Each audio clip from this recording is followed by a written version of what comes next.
Alright, hi, thanks for checking out this video. Today we're going to do a shootout between the different Neural DSP plugins. We're going to try to find out which one is best. Now, before everybody starts freaking out and leaves a whole bunch of angry comments, let's get a couple things out of the way that are possibly problematic with this video. First things is, obviously, each one of these plugins has a million different settings, and that you can change the cabinet and the mic setting and tweak the head, and then you could spend some time, EQing and finessing each one of that tones. Yes, I know, I get it. The idea here is I just want to show the essence of what each one of these plugins does. I don't really think there is one that's necessarily better than another. They all are designed to do and sound for different settings. They're going to go in this order. It's going to go the Abasi, the Nolly, the Plenty, the Nameless suite, the NTS suite, and then the Omega Granifier, however it is pronounced. What I'm going to do is I'm going to first just play this rhythm track. We'll start with the rhythm, then we'll do a low gain lead and then the main lead. And what I'm going to do is I'm going to hit play. I'm just going to let each one play, and I'm just going to turn them on and off. At the end of the video, I'll briefly go through what my different settings were, kind of how I had each one more or less programmed up, and I will show you guys the EQ that I'm running at the end, because I think this EQ is a very normal sort of EQ, a good generic sort of starting point so that you can hear again like the essence of each particular plugin. All right, let's get going.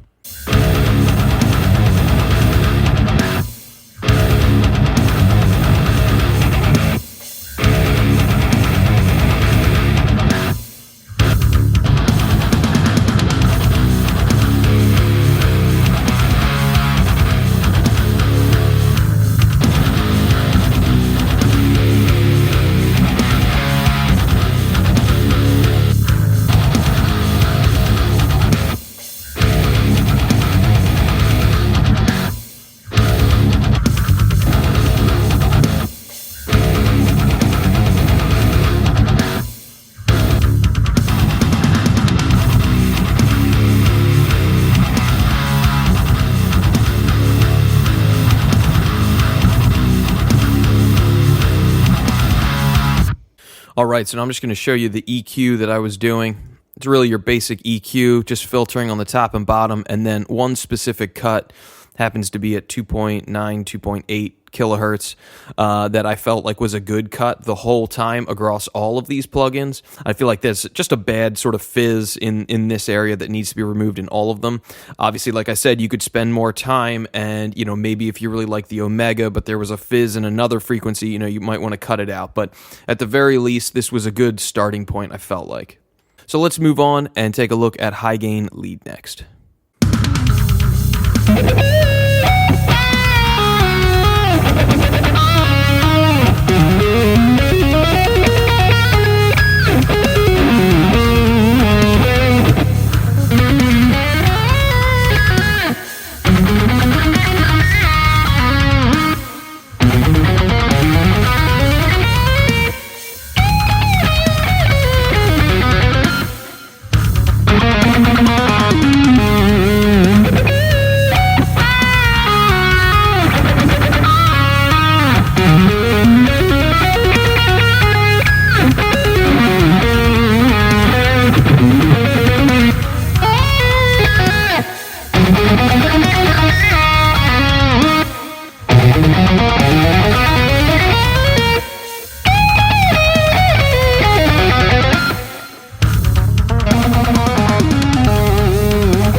All right, and all I'm doing for EQ there is just a little bit of high pass and low pass filtering. That's kind of it.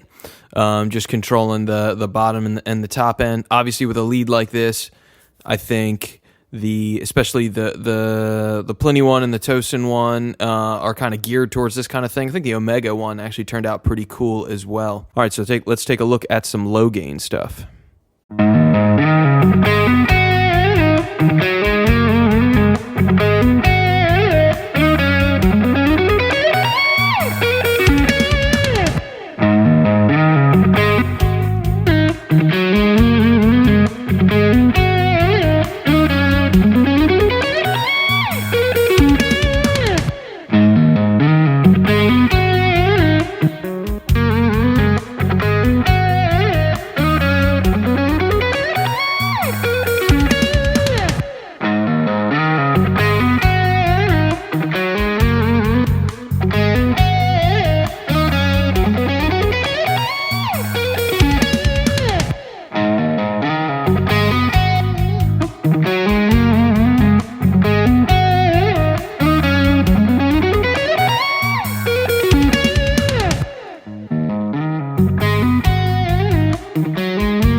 All right, so for this one, just EQ-wise, all I have is some filtering going on the top and the bottom. Didn't feel the need to get in there and carve out anything in the middle because it's a low gain sort of a tone. Hopefully get kind of an idea. Obviously, this sort of a tone is more suited probably to either the Pliny one or the Tosin one. So last, we'll take a look at a comparison of clean amps. We're just going to do the Abasi, the Nolly, and the Pliny because the other ones don't have dedicated clean settings, really. And it seems to make more sense, just to focus on the ones that have those clean heads. So let's take a look at that.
So that wraps up the 4 different tones with these different Neural DSP plugins. I think they're all great. They just do different things.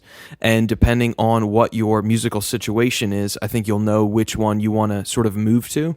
I already own the Pliny one. I'm planning on purchasing the Omega one, and I'm pretty tempted by the Tosin one as well, sort of personally. So if you like this video, please hit like and subscribe. Helps the channel continue to grow. And if you like the music, check out our original music that's available on our channel to stream for free. It's also on all streaming platforms, iTunes, and yada yada. Thanks for watching.